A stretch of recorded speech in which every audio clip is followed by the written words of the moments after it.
被卖进冷宫照顾废太子，有人给我密信，杀太子有重赏。可我不认字，拿信请教太子。上面写的啥啊？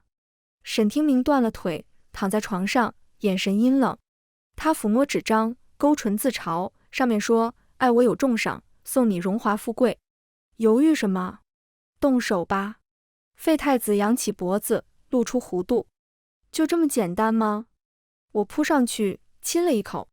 大家好，欢迎收看皮皮听书。用力推开我后，床上的废太子脸色发青，一直在喘气。他盯着我，头发散乱，胸膛起伏，半天说不出话。脖子上是我心啃的红印。我擦了擦嘴，急切地问：您感觉到爱了吗？重赏又在哪？这招是跟我爹娘学的。我爹带女人回家，搂着脖子亲。我娘拎着大包小包离开，和我说：你爸爱上别人了。我让妈妈也爱我。他低头亲我的脸，带着哥哥弟弟离开，再也没回来。亲吻就是爱。见沈听明还不说话，眼睛在阴影下，嘴唇惨白，像被鬼勾走魂了。我有些失落，是我学艺不精，他没有感觉到爱，只觉得惊恐万分。那天后，我收敛一些，只是比平时更关注太子。以前只想让他别死，现在为了荣华富贵，要好好疼爱他。夜里守在旁边，给他随时随地掖被子。沈听明的梦话总在哭，我学着哄孩子的童谣：别哭别哭，会尿床。第二日有点邪乎，他红着脸自己洗被子。我特意找到安神的香草，缝了新枕头送太子。他谨慎地丢到一边，看都不看。可我不泄气，认真地学着母亲爱父亲的方法，夸奖太子居然能呼吸，真棒；夸他居然能独自尿尿；夸他长了2条腿和2只手。就连沈听明暴躁发脾气砸东西，我也安静地微笑，鼓励他。男孩就是劲儿大。沈听明沉默，脸颊害羞地红了。后来他再也不敢直视我的眼睛。隔天，我扫院前落叶，看到了给我密信的小宫女。我刚想打招呼，她面色紧张，放了食物就跑了。一看餐盒，竟然有肉包和饺子。平时的伙食、饭菜都是馊的。看来小宫女心善，来帮我疼爱太子。我如获至宝，抱着餐盒跑回房。咕噜，一进屋就听到太子的肚子叫，在破落的屋子里超大声。沈听明转过脸，将整个人蒙进被褥，他冷声让我滚。被窝里瘦削的脊背，被子软塌塌的，似一座卧山。他不说话，但肚子一直在叫。我把包子拿出来，在素白的包子上弄了好看的纹路。太子这样吃包子，以后就会长命百岁，一辈子吃饱饭。以往沈听明都接过饭，四处乱丢。这次他看着包子，闷声说：哦，那全给你了。天啊，爱果然能有奖励。给他留了最大的一块，我只吃了一小块。可起身时，我腹部绞痛，血从鼻子、嘴巴涌出。我问沈听明：太子，我要死了。他不耐烦地坐起身：饭都堵不住你的嘴吗？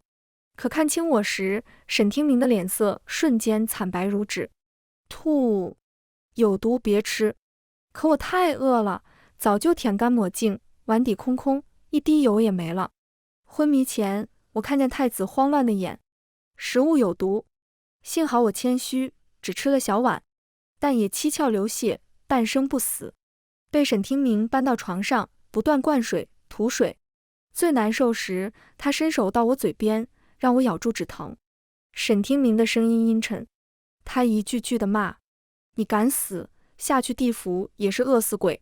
饭没有，钱更是没有，我也不在那里。后半夜，我已经成了一滩软泥，嘴里都是血腥味。又吐一口血时，沈听明扑在我耳边，哭声沙哑，冰凉的泪滚进我的脖颈。别死，我求你了，别剩我一个。大罗神仙，母后娘亲，如果他能活下来，我可以交换我的一切，或者换我去死也可以。我勉强捏住他的手。不行，你死了，我的荣华富贵怎么办？我用力张嘴，你不能死，我要你。沈听明眼睛水汪汪的，他捂住我的嘴。别说了，我知道你的心意。幸亏太子一直吵闹，我撑着一口气。再醒来，天光大亮。沈听明坐在一侧合眼休息，气息不稳，眼底下都是青色，身上都是我的血迹。我有些羞愧，学着母亲的动作亲他额头。他每次打了我，会亲我道歉。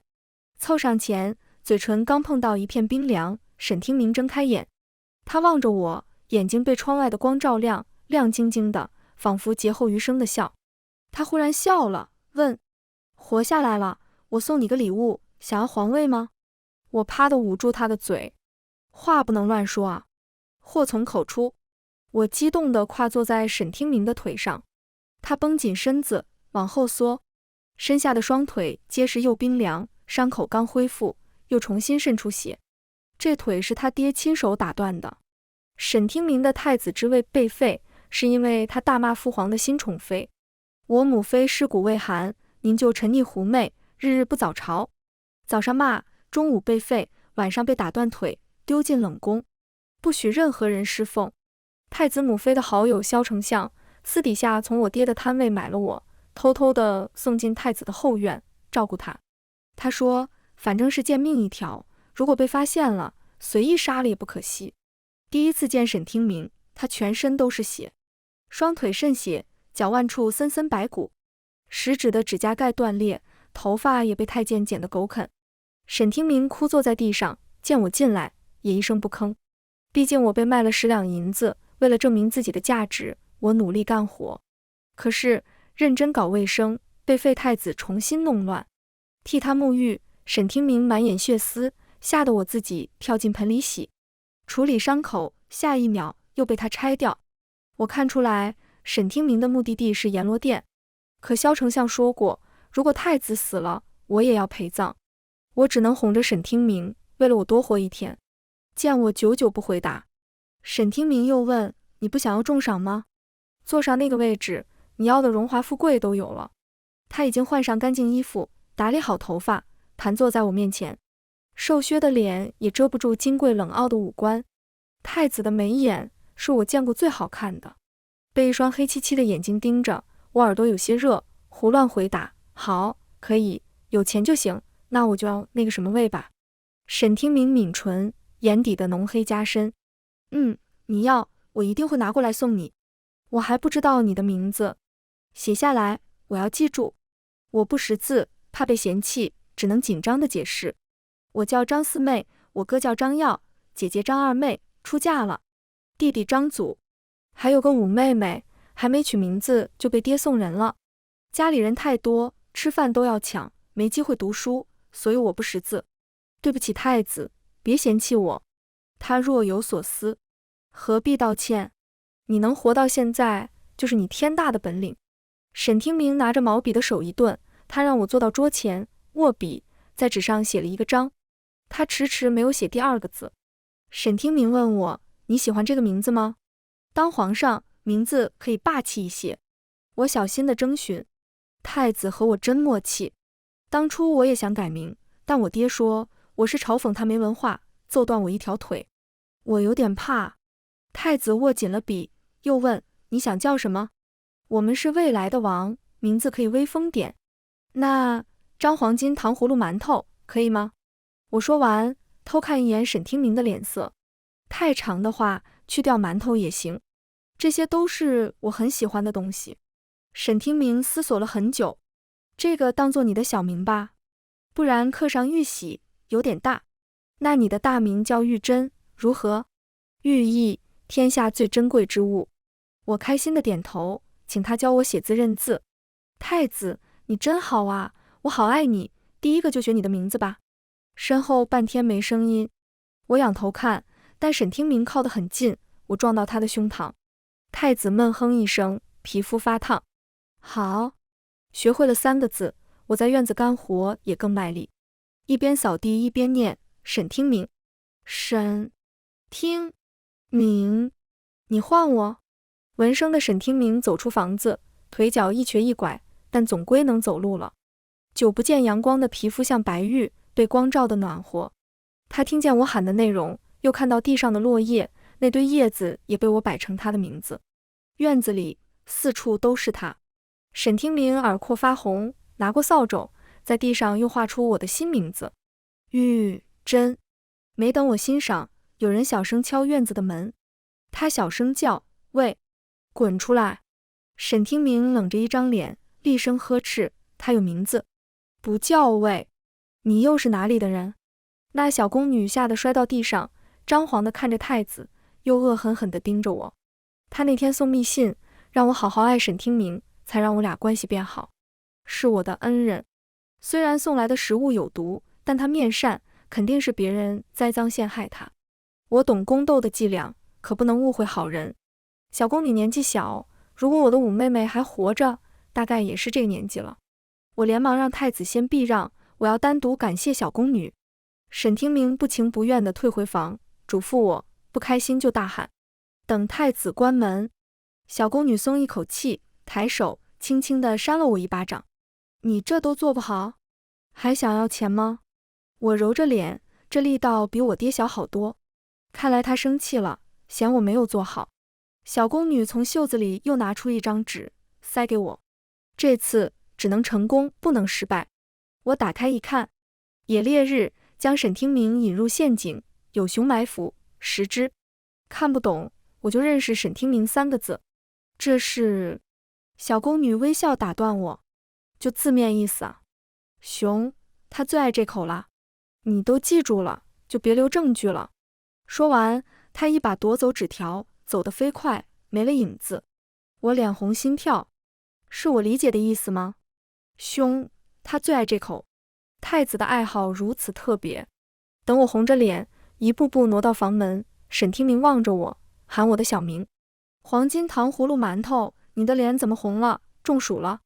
我拧着双手，不好意思说。虽然没出阁，但我小时候常跟着爹去花柳地，他在床上时，我就坐在茶桌下，偷偷吃点心，填饱肚子，也算是耳濡目染。那片雪白柔软，真的会让太子喜欢吗？沈听明要探我的额头，我躲开，小声说：“我想先洗澡，可以吗？”做那种事情，通常要先洗澡。他怔住，手落空，声音沉了一些：“好。”热水是沈听明烧的，倒完水，他低着头离开，避得远远的。我一边洗，想到等会儿的事，想到沈听明的脸，他的呼吸灼热地接触到身上。我害羞地大叫一声，捂着脸埋进水里，咕噜咕噜，胸口好像有一头野猪在乱窜。可一只手猛然搂住我的肩膀，将我从水里捞出来。沈听明的声音慌乱焦急：“玉珍，怎么了？哪里疼？是不是昨天的毒还干净？告诉我。”他身上是皂香与墨香，圈我在怀里，我的脸啊，烫得要晕过去。我，择日不如撞日，豁出去了。我推开沈听明，让自己一览无遗。我低声说：“太子，满意你看到的吗？”每次我爹分享好东西时，总会这样说，逗得别的女人很开心。可沈听明半天没声音。我小心睁眼，看到他蹲在浴桶旁，头埋在双掌里，耳朵尖像铸红的铁。我的心跳漏了一拍。他拒绝了？他不喜欢我吗？那他喜欢谁的？我可以求人家给啊。我一咬牙，从水里跨出，贴近沈听明的后背，抱住他，努力争取机会。太子，你睁眼看看我呀。见他僵硬不动，我有点急了，伸手去扒拉他的眼睛，上下掀开眼皮，和他漆黑的眼眸对视。沈听明把外衣一披，紧紧裹住我，目光一直盯着我的脸，没有看其他地方。他沉默转身，关上门。我一下子没了力气，软绵绵地站着，一股羞耻感爬上身体。我这是被嫌弃了吗？可是别人都是这样做的。我找了面铜镜，仔细看自己的身体，瘦不拉几的干瘪，皮肤青黄，只是脸上的大眼睛勉强能看。我捂着脸，恨不得钻进地底。怪不得太子跑了，人家是芙蓉出水，我是树枝出水。等我穿好衣服找太子道歉，却发现他也在隔壁洗澡。透过门缝，只看到后背的脊梁弓起，像蓄势待发的弓，他的手藏在水里，水花阵阵。这么大人了，还在里面偷偷玩玩具，和我弟弟一样幼稚。我笑出声。沈听明在里面一愣，哑声喊：张玉珍，君子非礼勿视。我又不是君子，在门口又偷看几眼。可晚上报应来了，太子面色凝重，把我叫入房间。深更半夜，我刚想往床上钻，他揪住我的衣领，在书桌前，声音阴沉：我本来以为你只是不认字，没想到礼义廉耻这些也没学。那本太子亲手教你，以后在我身旁总不能失礼。知识如流水，左耳进右耳出。一闭眼再睁眼，天亮了。我在太子的床上，太子趴在书桌上休息。我踮脚，小心地给他披上衣服。下一刻，有人推开门。萧丞相盯着我和太子，脸色变幻。我还以为你多正经，原来也有心机。我听不懂，怯生生站到一旁。沈听明转醒，见到丞相，立即站直身行礼。两人目光交错。萧丞相拍拍他的肩膀，说：太子，此次秋后围猎是唯一生机。宠妃和六皇子的密信被发现，西南角你守株待兔即可。他们叽里咕噜说了很多。我打哈欠，沈听明让出椅子给我坐。萧丞相看着我，若有所思。结束加密聊天，沈听明恭敬地垂首，谢谢丞相点拨。下一刻，萧丞相找我单独说话，沈听明守在不远处。他看太子一眼，叹气，沈听明也不挑食。我疑惑，没有啊，太子很挑食的，萝卜白菜都不吃。丞相盯着我，沉默一瞬，说：这次围猎你也去，我只给你一个任务，完成了，你的家人和后代都会荣华富贵，太子也能道路坦途。我立马来了精神，只听他说：必要时为主子奉献一切，包括你的生命。我愣了愣，笑了一声：好，我知道了。其实我还挺怕死的，但这段时间相处下来，发现太子是个好人，他救我一命，我欠了他。而且我的命才10两，没有他值钱。萧丞相轻声道谢。送客离开后，沈听明见我眼圈红红，连忙问怎么了。我第一次对太子撒谎。萧丞相说：你遇到我这个姑娘是福气。沈听明红了耳廓，罚我抄他的名字100遍。围猎日，皇恩浩荡，连冷宫里的太子也能出来参与。老皇帝在台上目光巡视，落在沈听明身上。皇儿穿青色，倒是很像你母妃。沈听明握紧拳，沉沉的行礼：谢父皇。围猎日，孩儿一定拿到好成绩，以告父皇恩典。老皇帝满意的点头。一旁受宠的六皇子跳出来，笑嘻嘻地说：大哥总算改了祸从口出的坏毛病，有空再和林妃娘娘道歉吧。对了，大哥捕猎很厉害，儿臣想和他一起围猎，给父皇猎一头最大的熊。萧丞相在一旁恰到时机地说：臣准备了好马，皇子们随意挑选。他看一眼沈听明，老皇帝身旁的宠妃却弯着眼睛笑，打断了计划。陛下，既然大皇子技术好，不如让他骑我们那匹瘸腿马吧，也算配对。老皇帝抱着美人，忘了儿子，只是一味点头。临时牵来的枣红马瘸腿，脾气又很差，对着人踹腿。沈听明还未靠近，就被气息喷了一脸。其他皇子幸灾乐祸地看着，已经出发。我悄声和沈听明说：太子，其实我略懂一些马术。其他人打量我们，在嘲笑。沈听明微微让出位置，语气诚恳：谢谢你，玉珍。3步之内有解药。我扒拉附近地板，挑了一撮安神的草，揉在掌心，学着家里老爹耐心的哄马。我爹爱养动物，牛羊马鸡鸭鱼他都会。我耳濡目染，倒是学会了。枣红马逐渐平静，回过神时，才发现沈听明一直在望着我，眼中闪烁亮晶晶的光。我红着脸，他上马前勾了勾我的手指：玉珍，等我。看他的身影渐渐远了，萧丞相朝我点头示意，我也牵了一匹马，小心跟上去。可百密一疏，天大地大，我在森林里迷了路，沿途却看到一个熟悉的身影。那天送信的小宫女也在林子里，我立刻过去拍她肩膀。她尖叫一声：你吓死我了！哟，是你啊，聪明鬼，你还会骑马？废太子往那边去了，你去盯着，给我报告消息。我立刻记住，点头答应，笑眯眯地对他道谢。真是谢谢你啊，一直都在帮我。宫女眨眨眼，脸上浮起不自然，忽然抓住我的马，小声说：“傻子，不是我帮你，是娘娘心思缜密，不只是你一个人在引太子掉陷阱，其他人也是你的帮手。太子真以为我们娘娘和六皇子在西南角呢，都是假消息。你小心点，可别死里面了。洞里有熊，洞外又有毒箭，太子横竖都躲不了，你还是别过去了。”我消化完信息，脸色一变，装出憨笑：“谢谢，但你说了好多，我记不住，能给我纸条吗？”他从腰间掏了信，爽快丢给我：“记得烧掉哦。”我匆匆骑马赶向沈听明，果然没读书就是会吃亏啊。等出去了，我要好好跟太子学认字。赶到时，沈听明的马跌倒在一边，他身上被箭矢穿透，眼睛紧闭，都是血。单膝跪在地上，面色惨白。六皇子和守卫在一旁，见了我，也警惕地亮剑。喂，你是谁？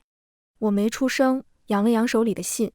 六皇子了然一笑，他又扎了沈听明一剑，冲我命令：“喂，小宫女，你推他下去，坑里的熊也饿了。一个瞎眼废物，真浪费我们时间。”见我不动，六皇子不耐烦，自己拿剑走近。我立刻冲上去，把太子踹进坑里。六皇子满意的点头，摆手：“行，你先看着，我等会儿让人回来收尸。哈哈，不过有熊在，也不会有尸骨了。”等人走后，我蹲在坑边，却被石子打中，也失足掉进坑里。下一秒，太子的剑横在我脖子上。沈听明冷声说：“你主子真是愚钝，不亲眼见我死，我总能翻身。”我故意扭动，腰间的密信也被他发现。沈听明拿信将我推开，一声熊的吼叫从深处传来，脚步声逼近。太子拎住我的肩膀，声音冷冰冰：“横竖都是死，你今日如果帮我，你的家人我会好好照顾，答应就点头。”他眼睛流着血，脚步不稳，话却狠狠的。我蹲下，引导他借着我的肩膀，一点点地支撑他爬出坑洞。太子站在坑外，犹豫后把剑丢下：“哑巴小宫女，对不住，我有很紧急的事情要去做。剑可以防身，也可自我了断。”他的脚步没有停，越来越远。唉，抢皇位可真累啊，动不动就是死。幸好我家只有一匹老马，孩子多，也只是抢饭。熊总算走到面前，庞然大物。我把剑丢掉，盯着附近的药草思索，又薅了一把，揉出味道。没想到吧，其实我爹除了马，也会驯熊，猫狗老鼠他都会，什么动物他都会养得好，除了人。棕熊呼哧呼哧被草药呛得往后退，但嘴巴还是撕下来我的衣服，啃进嘴里。等到夜深，有人跌跌撞撞跑过来，往洞里看。他低声问：“有人吗？死了没？”听出来是那个小宫女的声音。熊刚刚饿极了，扯了一块我的肉，在旁边啃。我叹气：“我在，能拉我一把吗？”“谢谢你。”气喘吁吁摔在草丛里，小宫女抹着汗，生气地瞪我：“蠢货！我看到太子还活着，在台上耀武扬威，我就知道你肯定又失败了。”萧丞相说：“坑里的蠢货小宫女死了。”我一听，必然是你啊，才赶来好心回来收尸。谁晓得你还活着呢？他匆匆地把沾了血的布料丢进洞里，给熊都吃下去，行云流水。见我盯着他，小宫女冷笑：“干什么？吓到了？在宫里为了活下去，谁身上没几条人命？喂，我带你出去，你太蠢，宫里太复杂，你今天不死，明天也得死。怎么你们个个为了个男人要死要活的，蠢死了。”我累得说不出话，被他背到后背。拉扯时，我看到他后背的小梅花印记，忽然愣住。我那个被送走的五妹妹也有一处这样的疤，小宫女的年纪也和她差不多。跑了一路，她把我丢在围猎场边缘的小缺口。我拽住她，小声问：“你叫什么？”她不耐地甩开我：“喂，你别套近乎。”我连忙把密信已经给了太子的事提醒她，回去会死，要不和我一起离开。小宫女冷笑：“不就是进冷宫或者下地狱，娘娘在，我就陪她。如果不是她大冬天捡到我，我早就被所谓的家人抛弃，冷死了。”见我满眼泪盯着她，宫女瞪我一眼，似乎意识到什么，丢了一袋子钱给我，大骂：晦气，滚远点！单薄的身影拎着裙子，一路往深处跑。我最后也没有问她是不是我的五妹妹。钱袋子里有10两，和当初我爹卖了我的钱一样。宫里危险，也当我把自己赎回来了。花了1两坐船，从北边到了最南端，剩下9两，买了小房子和铺面。我力气大，能吃苦，当了养殖户，鸡羊牛我都能养。忙活了1年，春节时已经能吃得起肉馄饨。家里的女娃娃笑眯眯的，喊我姐姐吃饭。她是真玉，是我路上捡的女娃，眉眼出奇的和五妹妹很像，和那个小宫女也像，但不可能是她。皇帝驾崩后，她的宠妃连同身边的宫女侍卫都被新皇追罪，斩首处决。新皇帝即位，画像也传到了南方边陲小村。画像上，沈听明成熟了很多，眼睛被画得细长，嘴唇也没有这么厚，反正看起来没太好看。民间传言，这位新皇是废太子登位，从冷宫出来后，手段狠毒残忍，就连对他有恩的丞相也被遣送回家养老。有臣子送儿女进宫，想博天子一笑，被打得只剩一口气。总之，喜怒无常成了沈听明的代名词。我也常常梦到他把我丢进熊肚子里，但想想他活着比我价值高一些。不同于老皇帝的最迷美色，沈听明的后宫变冷宫，人不是上朝路上，就是体察民情的路上，带军作战，收复失地，边陲战事他也亲自领兵。因此我见过他一面，沈听明穿着盔甲，带着旗帜穿过街道，脖颈和手臂的疤痕，气质冷淡肃杀。我偷偷地跟着沿途的人群一起欢呼，把做好的热包子送到将士们的马背上。一切都越来越好，除了我的婚事。邻居阿婆总是怕我一个人孤独，天天招呼着要给我找个男人撑家。我推脱了几10次，这次阿婆直接把刚落榜回家的书生塞到我家门口。她拿了见面礼，我只能请人进屋。男子和我同岁，拘束地站着，聊天文地理，诗词历史。起初贴心温柔，我们约着一起逛花灯。许愿树下，他让我写许愿的布条。我离宫后还是没去学认字，只会写自己的名字，还有他的名字。想了想，我写下沈听明3个字，就挂到了平安树上。林如的布条上写了娶姑娘，生男娃。见我认真盯着，他挠头笑笑，张姑娘，小生3代单传，以后家里要生男儿，听说你收养了女孤儿，阴气重。我希望成婚前能送走。我松开被他握住的手，表明态度。林如叹气，又松了语气。姑娘，你做生意，缺一个有文化的替你掌事。阿婆说你大字不识，有我这种书生要你，其实已经是上架，你还能找到比我更好的？怕是连进门机会都没有吧？你读书少，果然不太聪明。见我冷了脸，林如咂巴嘴，我开玩笑，你为什么生气？我没有看花灯，气呼呼地和林如闹掰，走了。虽然生气，我停在花灯摊子旁，给真玉买小兔子花灯。刚刚的平安树下站了不少甲州士兵，他们是出来玩的。沈听明的军队不知道为什么多留了几天没有回京，似乎专程为了过花灯节。士兵一个个年轻力壮，又有好奇心，扒拉树上的许愿布条。哈哈，这个6旬男子许愿找28年华的姑娘。喂，这个像孩子写的，他不想开学念书。他们边窥视边小声笑着，然后一个大嘴巴拿起一张新挂上去的布条，大叫道：该死，谁敢直呼我们英勇陛下的名字？那群小官兵围上去，摘下了字条。这张处理了，烧了，要不还是给长官看看，这是有些古怪，谨慎为上。我隔得远，听不清，看了一会儿热闹，就往家里走。家里的真玉抱着兔子花灯，一个劲喊姐姐好姐姐漂亮，小小的女孩就躺在怀里睡着了。我睡前照着铜镜，吃得好，每天又快乐，脸颊鼓起来，圆圆的，手臂也丰腴，和之前干瘪瘦弱完全不同，健康的漂亮。就像沈听明说的，我有本事，去了哪都是会过日子的。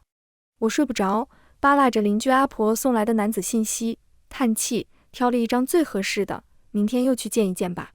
早上出门，我特地穿了新裙子，也签了真玉，直截了当，就能看到对方愿不愿意。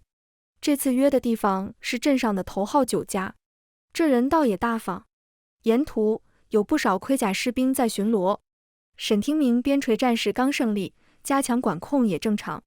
我抱着女孩一路上楼，约好的人立刻站起身，两腿打站。男人年纪比我大，连忙请我落座。我也直截了当，趁着点菜前把情况说完。我带了个妹妹，家里也有2间铺子，对另一半的需求是互相尊重，一心一意就可以。男子等了半天，笑眯眯地问：姑娘，喜欢呢？互相喜欢也很重要。你喜欢的男子长什么样？我见过最惊艳的男子，还是沈听明。我随口说，模样好看，写字也要好看，也要比我有文化，可以有些小脾气，也可以挑食，不吃胡萝卜白菜。喜欢一个人，满眼都要是他，要专一。见到对面男子表情越来越开心，他拿出一份东西。很好，很匹配，请签字吧，择日就可以送聘礼。啊，孩子您不介意吗？我不识字，而且身份也低贱。对方微笑着递笔，只需要写您的名字就行，其他已经都写好了。南方一处还空白着，我信任他，就签下了名字。反正也就那样。离开时，我才注意男子背后有屏风，他拿着婚书走到屏风后，弯腰在窃窃私语，也许是他的亲戚好友吧。怀里的真玉闹着要吃糖，我也没注意，抱着他下楼。约定的下聘日，我在家整理，眼见第一项聘礼搬进屋子，里面的首饰器皿我看了一眼，背后一麻。这些样式和工制品都差不多了，那个未婚夫这么有钱。真玉扒拉在门口，外面还有好多。天啊，我们是不是要有很多钱啦？荣华富贵也要到我们家了。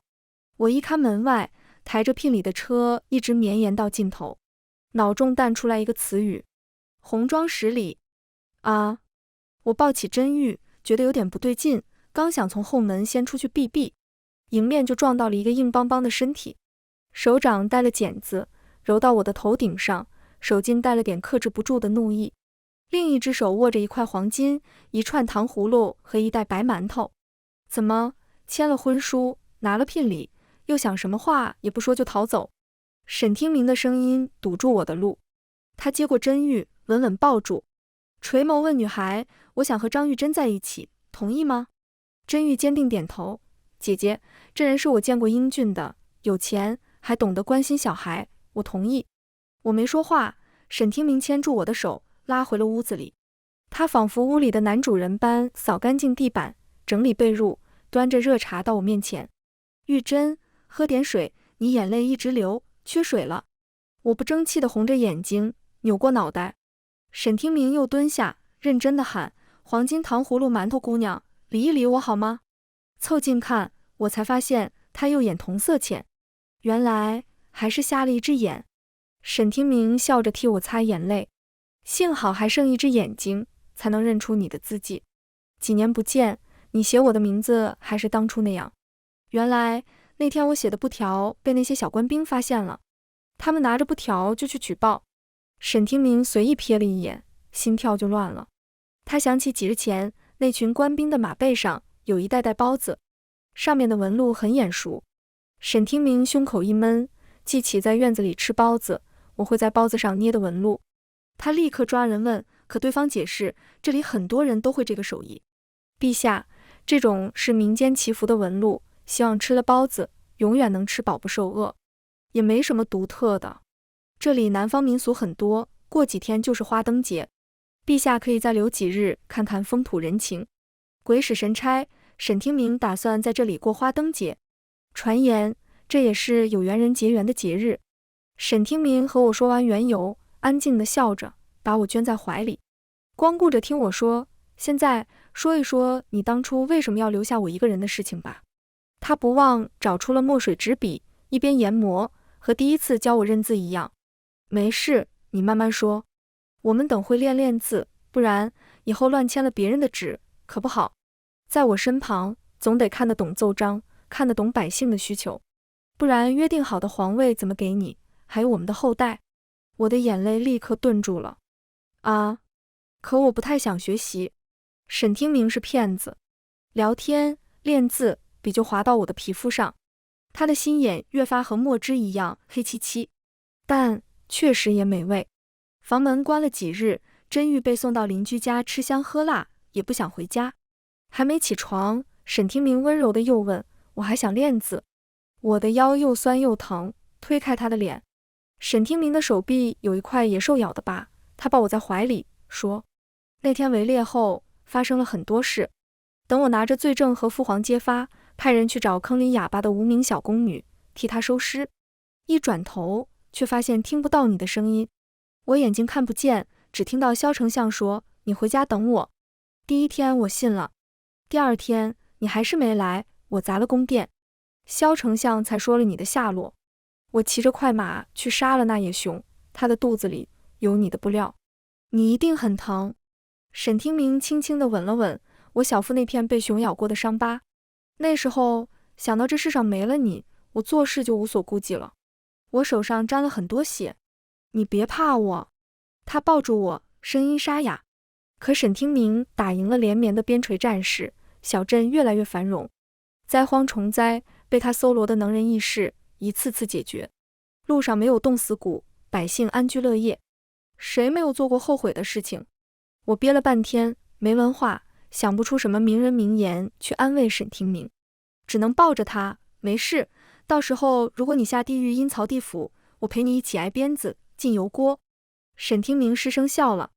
他问，夫人，人生短暂，我还想学习。我们又忍不住开始练字。岁月绵长，他沈听明找到了一生的珍宝。